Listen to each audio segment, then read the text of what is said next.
제가 올라오기 전에 곰곰이 헤아려보고 생각을 해보니까 제가 송구영신 예배를 41번째 지금 드리고 있더라고요. 중간에 빠진 적이 없었죠. 근데 이제 어느 때는 성도로, 어느 때는 목회자로 예배를 인도하기도 하고 예배를 성도로 앉아서 드리기도 하고 그렇게 41번의 송구영신 예배제를 맞이한 것 같습니다. 그때가 되면 항상 한 해를 마감하고 새 날을 여는 그 신비롭고도 놀라운 그 시간에 항상 다사다난했다. 또 혹은 희망찬 한 해를 노래하고 준비하면서 들떠서 예배당에서 새로운 신년을 맞이하기도 하고 때로는 내년은 참 힘든 한 해가 될 것 같다 라는 묵직한 마음으로 어떤 새해를 맞이하곤 했던 기억이 납니다. 그런데 그 어느 때보다 올해 2024년은 우리가 잘 먹고 잘 살고 경제 이런 걸 떠나서 정말로 우리 모두가 무거운 마음으로 2025년 한 해를 시작하게 됐습니다. 보통의 경우는 묵은 해는 다 잊어버리고 송구 새로운 한 해를 우리 힘차게 새로운 마음 가지고 시작해보자 그렇게 시작하는 법인데 올 2024년 이 연말 지내는 이 시점 새해를 맞이한 우리의 마음은 그렇게 가볍지만은 않습니다. 무려 179명이 항공기 사고로 생명을 잃어버리고 사람은 이기적이라 남의 일이라 그렇지 사실은 우리 가족 혹은 우리 교우 안에 그런 사람이 한 사람이라도 있었다면 오늘 이 예배는 더욱더 심통한 예배였을 것입니다. 누군가의 기둥 같은 가정이고 사랑하는 자식이고 손주고 동료고 친구일 텐데 지금 이런 일어나서는 안 되는 그런 무시무시한 일이 일어나고 말았습니다. 거기에 더하여 온 국민이 작은 대한민국 땅에서 칼갈이 찢겨가지고 계엄과 탄핵을 겪으면서 탄핵 찬성과 반대, 진보와 보수, 기성세대와 새로운 세대가 서로 얼굴을 붉혀야만 하는 그런 참혹한 시대에 우리가 살고 있습니다. 그럼에도 불구하고 우리는 힘을 내야 하는 이유가 있습니다. 그것은 우리 하나님이 살아계시기 때문입니다. 그리고 또 하나 인간적으로 생각을 해보면 유구한 5천년 역사 가운데 우리나라는 수많은 고비와 어려움이 있었습니다. 가난의 잿더미에도 전쟁의 폐허 속에서도 일어나는 저력이 있었습니다. 우리보다 더 좋은 하드웨어를 가지고 수많은 조건을 가지고도 역사 속에서 쓰러지고 없어진 나라가 태반으로 많은데 우리나라는 작은 떵덩어리 속에서 끈질긴 생명력으로 때로는 나라를 잃고 때로는 이름을 잃고 때로는 자식을 잃는다 한이 있어도 끝끝내 살아남아서 5천년을 유지하고 온 것은 저는 하나님의 뜻이 있다고 믿습니다. 그래서 2024년 있어서는 안 되는 수많은 재난과 어이없는 사건들 속에서도 2025년 우리가 무겁게 시작하지만 올 한 해 2025년 우리 하나님이 함께 하심으로 승리할 수 있다고 믿습니다. 인류 역사상 가장 위대한 발견은 무엇일까? 이건 제 주관적으로 몇 가지를 꼽아봤습니다. 1492년 콜럼버스가 발견한 신대륙 발견. 물론 원주민의 찬탈과 억압이라고 하는 부작용에도 불구하고 유럽과 아시아, 아프리카에 무역로가 생기고 이로 인하여 교역량이 확산되며 문화의 이전과 발전을 가속화했음을 부인할 사람은 없을 것입니다. 존 뉴턴이 발견한 만유인력의 법칙, 우주 안의 모든 물체가 서로 영향을 미치고 있다는 사실을 밝혀내고 이는 천체 물리학과 역할을 하는데 기초를 닦았다고 합니다. 아인슈타인이 발견한 상대성 이론은 발견으로 끝나지 아니하고 규명함으로 인하여 물론 원자폭탄이라고 하는 인류의 제약이 낳은 무시무시한 무기의 기초 이론이 되기도 했지만은 원자력 발전의 이론을 제공하고 우리가 내비게이션을 쓸 수 있는 이 GPS도 결국은 상대성 이론 때문에 생겨난 과학이라고 합니다. 이 세 가지의 어떤 큰 발견 외에도 시간이 없어서 다 거론은 못하지만은 인류 역사를 바꾸는 수많은 발견이 있었을 것입니다. 그런데 이에 열거한 대충의 세 가지의 발견사를 볼 때에 공통점이 있습니다. 제가 생각하는 공통점인데 첫째는 시간의 문제일 뿐이지 결국은 발견될 이론과 대륙이었다는 거예요. 지금까지 신대륙 발견이 이루어지지 않았다는 건 상상할 수 없는 일이죠. 우연히 어느 시점에 어떤 사람이 발견을 한 겁니다. 결국은 밝혀질 것입니다. 만인력의 법칙도 결국은 밝혀질 이론이었을 것이고 상대성 이론도 결국은 밝혀져야만 한 이론이었을 것이에요.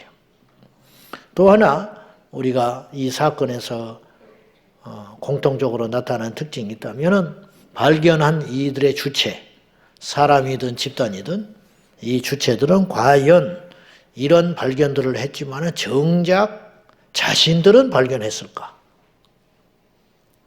그런 생각을 해보는 거예요. 거대한 대륙, 신대륙을 발견한 콜럼버스는 과연 죽을 때 자신이 어디로 가는지를 알고 죽었을까? 그러고 보면 인간의 한계라는 것이 결국은 돌고 돌아서 거기에 직면하는 것 같습니다.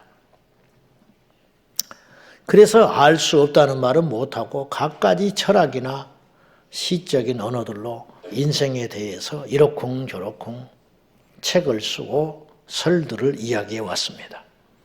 인생은 미완성이라느니 쓰다가만 편지라느니 최희준 선생은 1966년에 하숙생이라는 공전의 히트곡을 냈습니다. 인생은 나그네 길 어디서 왔다가 어디로 가는지 구름이 흘러가도 떠돌다 가는 길에 정일랑 두지 말자. 미련일랑 두지 말자.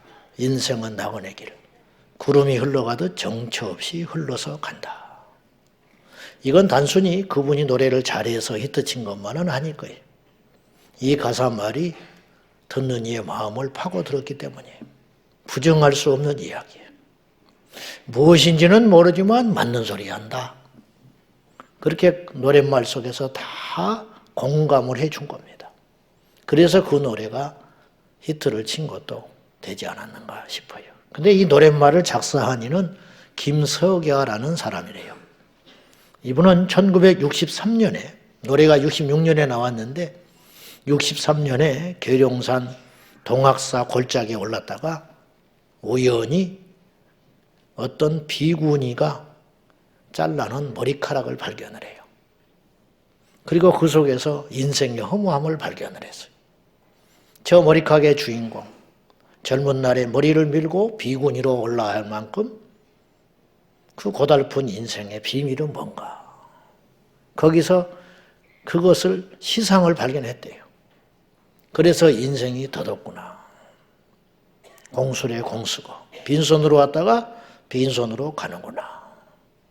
저 여인과 나는 다를 바가 뭐가 있는가. 잘난 것은 무엇이며 못난 것은 무엇이고 높은 것은 뭐고 낮은 것은 뭔가.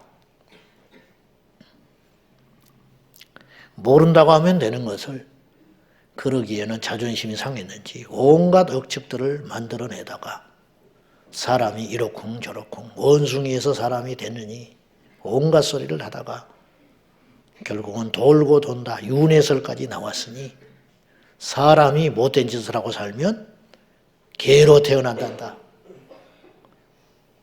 평생 무거운 짐을 지고 살다가 결국은 고기를 제공하고 추구하는 소가 된단다. 그래서 태어날 때부터 어떤 문제를 갖고 태어나는 사람을 보면 전생의 업보 때문이라. 그런 그럴듯한 말로 이야기를 하지만 모른다는 말입니다. 모른다는 말. 근데 이 윤회 설, 그야말로 설인데 여기서 중요한 모순점이 하나 있어요. 사람이 100번, 1000번, 10,000번 양보해서 죽어서 돌고 돌아 개가 됐다가 소가 됐다가 망아지가 됐다가 물고기가 됐다가 그래서 살생을 못하잖아요. 그래서 우리가 무심코 지나가다가 길에서 밟아 죽인 개미가 우리 16대 손 할아버지일 수도 있습니다. 저는 뭐 불교를 폄하하자는 건 아니에요. 어떤 고승들은 우리보다 깊어요.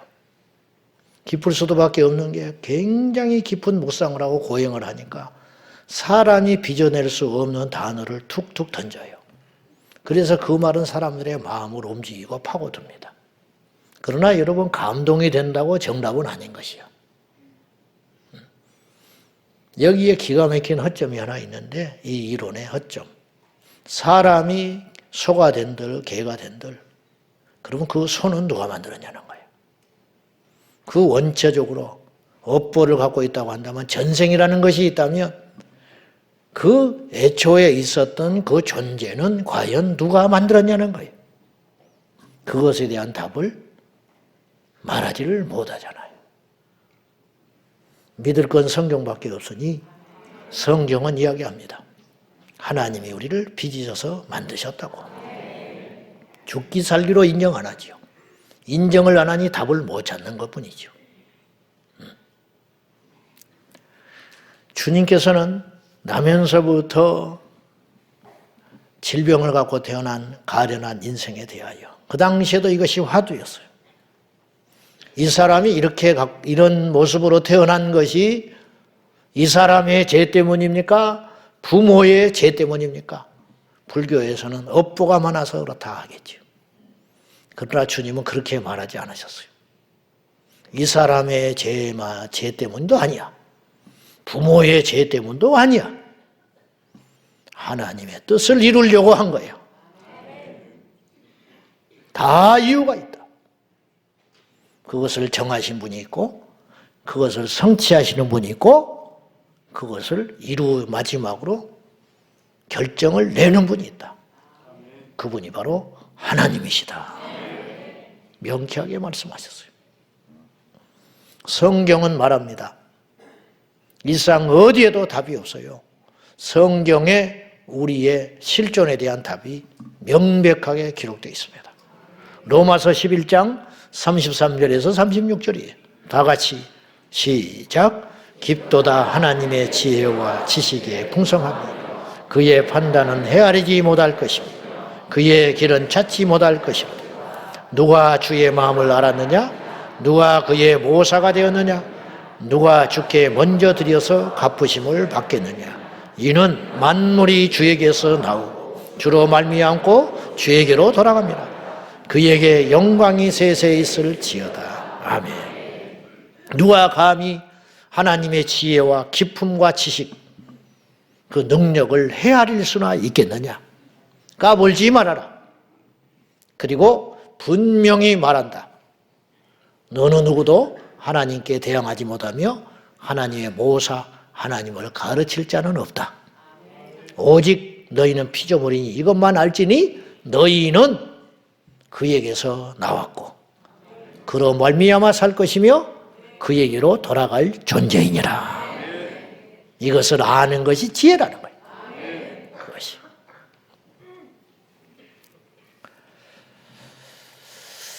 일본에 몇 명이 태어나고 몇 명이 죽는지 아십니까? 딱히 정확하다고는 할 수 있지만 대충 1년에 전 세계적으로 태어나는 출생하는 사람들과 사망자를 따져보니 일본에 약 119명이 죽습니다. 그리고 약 250명이 태어납니다. 지금 일부 예배 따져보니까 한 2시간 정도 예배 드렸어요. 우리가 이제 11시 10분에 예배를 드렸는데 이따 예배 끝나고 나면 좋게 1시 조금 넘게 될 거예요. 2시간 120분. 우리가 여기서 예배하는 이 2시간 동안 어떤 일이 벌어졌어요? 약 3만 명이 전 세계적으로 태어났습니다. 태어난 게 아니고 성경 말씀에 보니 3만 명이 하나님께로 온 겁니다. 그리고 우리가 예배가 끝날 때쯤 되면 약 14,280명이 어딘가를 향하여 갔습니다. 어디로 갈지도 모른 채. 물론 어떤 자는 알죠. 우리는 압니다.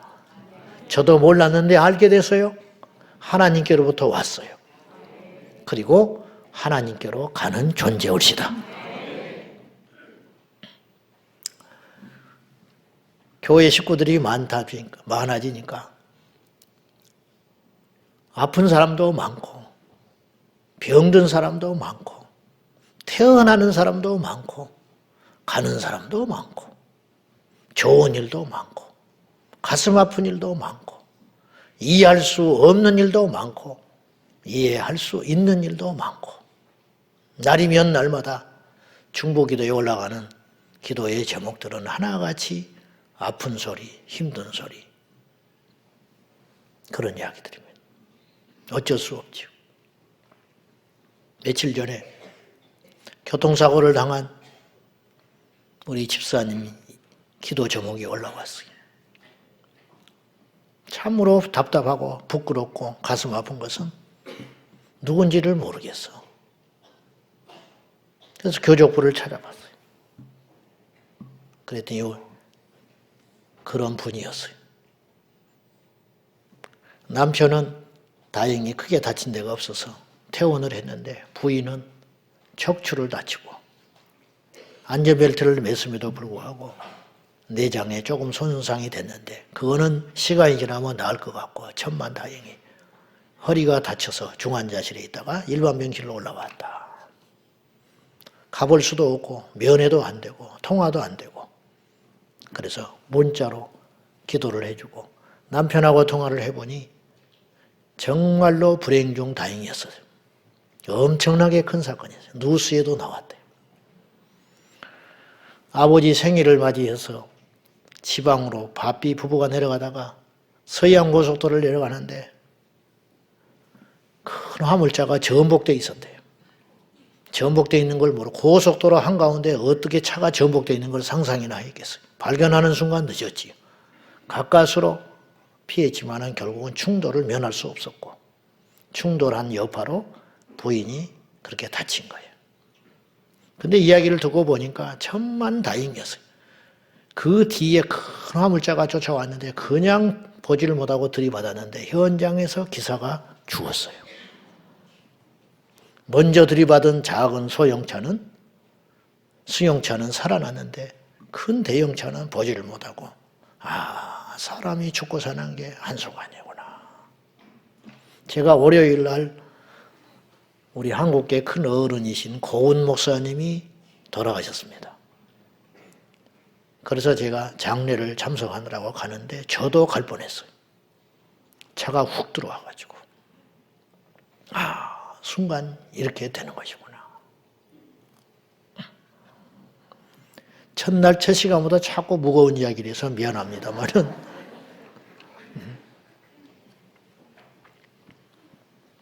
자, 콜럼부스는 자기가 하나님께로 왔다는 걸 알았을까? 천재 과학자 아인슈타인은 그 똑똑한 사람이 과연 죽은 다음에 자기가 하나님 앞에 간다는 걸 알았으며 그걸 준비는 하고 살았을까? 적어도 우리는 그보다 IQ는 높지 않겠지만은 우리가 훨씬 지혜로운 사람이에요. 왜냐? 적어도 우리는 어디서 왔다가 어디로 가는지는 아니까. 하나님께로 와서 하나님께로 가는 존재올시다. 2025년도 하나님의 손안에 있습니다. 새날을 이곳에서 허락하게 하신 것도 하나님의 뜻이 있습니다. 여러분의 자리, 여러분이 정해서 앉은 것 같죠? 천만의 말씀. 하나님께서 이미 다 자리를 지정해 놓으시고 오고 싶어도 올 수 없는 자가 있고 오지 않고 싶었지만은 억지로 끌려온 자도 있으니 이게 다 하나님의 뜻대로 가는 것이 옳시다. 그래서 오죽하면 성경은 너희의 머리털로 내가 다 안다. 머리털 숫자도 아시는 분이 과연 이 땅에 모르는 것이 무엇이 있으며 못하실 일이 무엇이 있다는 말입니까? 그래서 인류 역사상 가장 지혜로운 자, 으뜸이었던 솔로몬이 오늘 전도서 7장에서 세 가지 것을 자기 인생의 말년에 발견을 하고는 이렇게 고백을 하는 거예요. 첫째, 그건 무엇이냐? 11절 한번 봅시다. 시작. 지혜는 유산같이 아름답고 햇빛을 보는 자에게 유익이 되도록. 여기서 햇빛을 보는 자라는 말은 살아있는 동안에라는 은유적인 표현이에요. 다시 말해서 우리가 살아있는 동안에 제일 유산같이 귀하고 귀한 것은 뭐냐? 지혜다. 지혜의 가치, 지혜의 소중함을 아는 것. 이것도 모르는 사람이 태반인데 솔로몬은 물질을 중요하게 생각하지 않고 자기 어떤 권력을 중요하게 생각하지 않고 나중에 워낙 지혜로운 사람이라 깊이 들어가 보니까 결국은 우리 인생에 제일 소중한 건 지혜로구나. 근데 지혜 중에 어떤 뭐냐? 여호와를 경외하는 것이 지식의 근본이거늘. 여호와를 경외하는 것이 지혜로운 자 중에 지혜로운 자더라. 이것을 발견했다는 거예요. 사랑하는 우리 제자 광성교회 성도 여러분, 2025년 한 해 동안 열심히 주님을 찾고 찾는 자가 되어서 진정으로 지혜로운 자가 되어서 하나님을 경외하는 지혜가 있기를 축복합니다. 두 번째, 솔로몬이 발견한 것이 있는데 그것은 뭐냐? 하나님께서 하신 일을 막을 자는 없다. 이걸 발견했어요. 자, 13절 다 같이 시작. 하나님께서 행하시는 일을 보라. 하나님께서 굽게 하신 것을 누가 능히 깨? 하나님이 굽어놓은 걸 누가 펴겠냐? 반대로 하나님이 펴신 것을 누가 구부릴 수 있겠느냐? 하나님이 막으시는 것을 누가 열며 하나님이 여신 것을 누가 막을 수 있겠느냐? 하나님이 쓰시는 자를 누가 건드릴 수 있으며 하나님이 버린 자를 누가 쓸 수 있겠냐? 이렇게 성경은 분명히 이야기하는 거예요. 그래서 우리가 특별한 존재가 됐다는 거예요. 저는 자다가도 진짜 한 번씩 일어나요. 소외면에서 일어나는 게 아니라 나 같은 게 어떻게 목사가 됐을까? 기가 막힌 일이죠. 우리 교회 집사님들 내가 종종 저보다 더 목사 같아. 저보다 더 점잖고 더 정직하고 더 인격적으로 좋고 더 헌신적이고 나는 새벽기도 빠져도 그분은 안 빠져. 그분이 목회했으면 더 잘했을 거예요. 그냥 하는 말이야. 또 이렇게 하면 또 겸손하다고 또 난리야. 그게 아니고 사실. 너무너무 부끄러워. 근데 왜 하나님이 나 같은 걸 쓰셨을까? 아무도 그 속은 모르는 거예요. 근데 세상엔 우리보다 선한 사람이 넘쳐나고 우리보다 하나님께 나와야 할 사람이 넘쳐나고 우리보다 그분을 믿었으면 더 잘 믿을 사람이 여러분 3000배 성철, 내가 전에도 이야기했지만 성철 같은 승려가 주님을 믿어서 목회의 길을 걸었다면 기적이 일어날 날마다 금식은 그냥 밥 먹듯이 했을 것이고 철야기도 8년 동안 앉아서 과부자 들고 잠도 안 잔 사람이니 그런 분이 8년간 철야를 했다. 금식을 했다. 사람을 안 만나고 주님께 기도만 했다. 그러면 못 고칠 병자가 있었겠냐고. 그야말로 기가 막힌 영성의 거봉이 됐을 것인데 너무도 안 되게 길을 잘못 떨어지는 바람에 죽도록 진리를 찾아 헤매고 스스로를 학대하고 살았지만은 마지막에 후회하고 죽었으니 참으로 안 된 인생이라고 말할 수밖에 없지. 그에 비해서 우리는 뭘 했냐 이 말이야. 무슨 노력을 했냐 이 말이야. 그런데 우리는 왜 이 자리에 있냐 이 말이야. 하나님이 선택한 것을 어떻게 하겠어? 하나님이 선택한 것을. 그래서 세 번째로 솔로몬은 우리에게 이것만 하라고 가르치는 게 있어요. 자, 14절 시작. 형통한 날에는 기뻐하고 곤고한 날에는 되돌아보고 이 두 가지를 하나님이 병행하게 하십니다. 사람이 그의 장래일을 능히 헤아려 알지 못하게 하시니. 이게 무슨 말이냐? 이 말이 마태복음 6장 말씀하고 비슷한 거예요. 너희는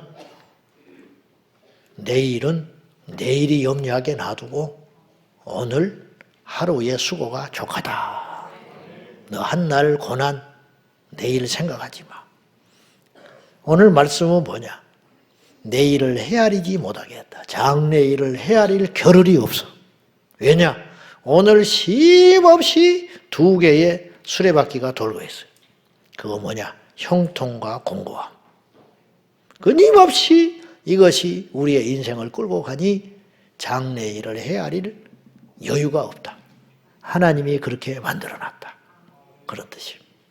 하나님이 이런 메커니즘을 만들어 놓은 거를 무슨 수로 바꾸냐?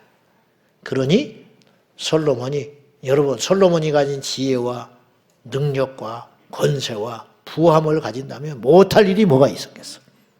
근데 솔로몬이 고백했잖아요. 전도서에서 헛되고 헛되며 헛되고 헛되니 모든 것이 헛되다. 무슨 말이에요? 안 되더라. 내가 해보려고 그러는데 안 되더라. 그래서 내린 결론이 뭐냐? 하나님을 믿어라. 하나님을 의지해라. 하나님 무서운 줄 알고 살아라. 그것이 제일 지혜로운 것이다. 자기가 살아보니까 세상에 똑똑한 사람도 만났고 대단한 사람도 만났고 나도 지혜에는 못지않은 사람인데 내가 발견하는 지혜는 하나밖에 없다. 그건 뭐냐? 여호와를 경외하는 것이 제일 으뜸되는 지식이더라. 그거 발견하고 죽은 거야. 근데 그 발견이 신대륙 발견보다 더 위대한 발견이에요. 믿습니까? 그 어떤 발견보다 위대한 발견. 하나님을 발견한 거. 그 어떤 발견보다 위대한 발견. 하나님을 발견하니까 인생의 미스터리가 풀어지기 시작하더라. 할렐루야! 하나님을 만나니까 내가 누군 줄 알았어요. 하나님을 만나고 나니까 어째서 이런 일이 일어난지를 알게 돼서 이 세상은 형통과 고난이 수없이 교차하는 세상 속에 사는구나. 나도 역시 예가 아니구나. 이렇게 살아가는 거예요. 여러분 뭐가 달라졌어요? 지금 몇 년이요? 몰라요? 한참 동안 이제 며칠 동안 2024년, 24년 그렇다고. 그러면 24년이나 25년이나 뭐가 달라져서 여러분 집에 가면 막 금덩어리가 쏟아져 있습니까? 여러분 지금 여기서 예배드리고 집에 들어가면 뭐 세상이 바뀌어져 있나요? 그렇지 않아요. 결국은 세상은 그냥 가는 거예요. 여러분 올해가 2025년이라는 걸 누가 정했는데? 누가 정했어 도대체? 어떤 사람이 정했겠지. 그러면 오늘이 2025년이라고 부를 수 있는 객관적인 증거는 하나라도 있냐 이 말이에요. 하나도 없어요 사실은. 없는 거야. 그냥 인류가 약속을 한 거야. 그냥 올해가 1000년일 수도 있고 만년일 수도 있는데 2025년 주후 예수님 태어난 후에 AD 안내 도미네 예수 이후 예수님 이후에 1년씩을 쳐서 그것도 사실은 정확히 몰라. 1, 2년의 간격은 있을 수도 있어요. 그분이 워낙 초라하게 이 땅에 태어나셨기 때문에 어림짐작해가지고 후대에 기독교가 자리 잡은 다음에 추적해가지고 엿대를 대충 우리 예수님이 태어난 건 맞으니까 그 시점에 태어난 걸로 하자. 12월 25일로 정하자. 그래서 그날부터 이렇게 해가지고 1년, 2년 해서 이렇게 치자. 그런 것 뿐이라고. 달라진 거 하나 없어요. 그러면 지혜는 뭐냐? 우리 인생에서 이제 올해 2025년도 수없이 이 두 가지가 우리를 돌고 돌 거예요. 뭐가? 형통과 공고함이. 그러면 어떻게 해야 되냐? 형통한 날에는 기뻐하라. 달리 말해볼까요? 형통한 날에는 하나님께 감사하라. 근데 인간은 그렇지 않아. 형통하면 교만해져. 형통하면 자기가 된 줄 알아. 형통하면 나자빠지게 돼. 그러지 말라는 거예요. 2025년 하나님이 우리를 형통하게 하실 거예요. 형통하게 하실 때 잊지 말고 교만하지 말고 나태하지 말고 하나님께 기뻐하고 감사하라.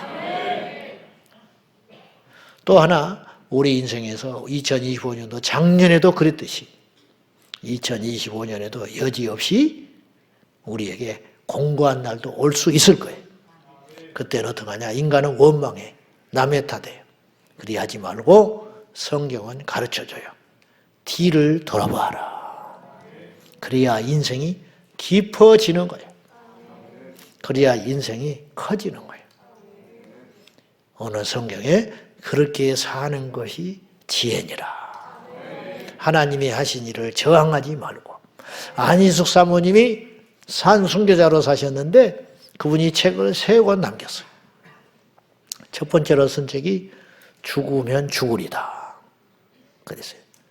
순교자적 책인데 그것을 나는 이렇게 해석을 하고 싶어요. 죽으면 죽으리다. 죽음에 대한 도전이에요. 나를 죽인다고? 죽여봐라. 죽음의 권세? 니까지 이게 뭔데? 죽으면 죽으리다. 뭐 에스더서에서 가져왔겠지만.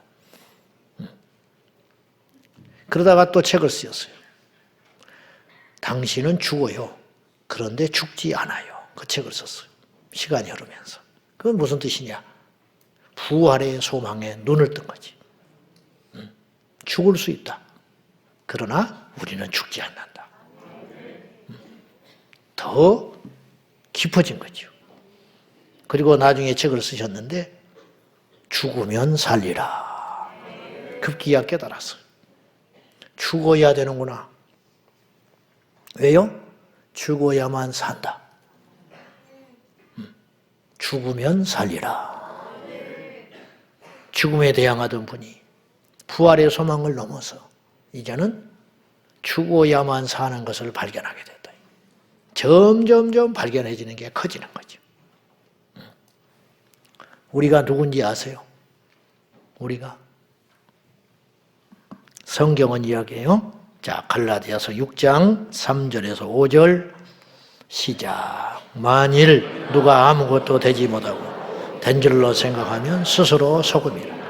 각각 자기의 일을 살피라. 그리하면 자랑할 것이 자기에게는 있어도 남에게는 있지 아니하리. 각각 자기의 짐을 질 것이라. 이게 뭐냐? 곤고한 날에는 되돌아보아라. 그래서 형통하기만 하면 인생이 망가지는 거예요. 여러분 겁나지요? 형통과 공고함이 같이 막 우리 삶에 교체된다고 하니까 겁나지. 네. 겁먹을 필요 하나 없어요. 왜 그러냐? 지금까지 우리가 그렇게 살아온 거야. 그러고도 우리가 여기까지 왔어. 하나님은 감당하지 못할 고난과 시험을 주시지 않는 분이에요. 그러면 무엇 때문에 우리를 곤고하게 하시냐? 그로 인하여 우리를 돌아보게 하신다. 그로 인하여 우리를 살리는 역사가 있을 것이다. 2025년 우리에게 형통한 날에는 여호와께 감사하고 기뻐하고, 그리고 혹시라도 공고한 날이 찾아오거든 낙심하고 절망하고 쓰러지지 말고 우리를 돌아보아 이 곤고함의 의미가 무엇인지, 과연 이 공고함을 통하여 하나님께서 내게 주시려고 하는 특별한 은혜가 무엇인지 깊이 깨닫고 2025년을 형통과 공고함 속에서도, 제가 볼 때는 그래요. 진정한 믿음이라는 것은 공고함 속에서도 이겨내는 것, 형통함 속에서도 하나님을 잊지 않는 것, 그것이 진짜 믿음이지. 팔랑개비처럼 맨날 좋은 것만 쫓고 햇볕만 쫓아다니고 좋은 것만 쫓아다니고 맞는 사람만 쫓아다니고 그러다가 하나님 앞에 가면 아무것도 건질 것이 없는 거예요. 우리 주님이 우리에게 진정으로 주려고 하는 것은 바로 주님 앞에 섰을 때 주시려고 하는 생명의 면류관, 그 면류관을 얻기 위하여 인생의 공고함도 반드시 필요한 것이다. 이거 잊지 말고 우리 모두 2025년 하나님의 역사에 대항하지 말고, 하나님이 우리 인생을 2025년에도 끌고 갈 터인데 사망의 음침한 골짜기가 없는 인생이 복된 인생이 아니라 사망의 음침한 골짜기를 갈지라도 내가 주님의 손잡고 해를 두려워하지 아니하리라. 이런 믿음으로 넉넉히 승리하는 저와 여러분 되기를 예수님의 이름으로 축원합니다. 올 2025년 절대로 하나님 우리 떠나지 않습니다. 이 나라 이 민족 버리지 않을 줄로 믿습니다. 잠시 잠깐의 이 고난이 이 민족을 더욱더 살리게 만드시고 잠시 잠깐에 우리에게 다가오는 이 불확실성과 무질서와 혼란스러움이 우리를 돌아보게 만들어서 하나님 앞에 겸손함을 배우는 그런 금쪽 같은 시간으로 바꾸어 지나간 2024년 다 떠나보내고 후회할 것도 없고 뒤돌아볼 것도 없고 이제 2025년 우리가 맞이하는 이 한 해 우리 모두 힘있게 일어나서 각자의 사명 잘 감당함으로 하나님 앞에 감사와 기도로 승리하는 저와 여러분 되기를 예수님의 이름으로 축원합니다. 기도하겠습니다. 하나님 아버지, 올 한 해 2025년 우리가 성전에서 맞이하게 하심을 감사합니다. 이 얼마나 놀라운 은혜요, 기적 같은 은총입니까? 주여, 그동안 감사하지 못했던 연약한 믿음, 고난 속에서 원망만 했던 우리들, 형통함 속에 자고하고 교만하여 내가 이런 것들을 이루었더라고 착각했던 우리들을 돌아보게 하신 아버지, 진정한 지혜가 여기 있으니 하나님께서 이루시는 모든 일 앞에 우리가 순종하고 받아들임으로 고난과 형통이 우리 인생을 끌고 갈 때 어떤 경우에도 우리 주님 잊어버리지 아니하고 견디며 감사하며 나아가는 한 해가 되게 하여 주옵소서. 주여, 이 시간에 예배하는 우리 성도들의 간구와 이 모습 이대로 하나님 받으시고 주의 사람으로 빚어가 주시옵소서. 예수님의 이름으로 간절히 기도하옵나이다. 아멘.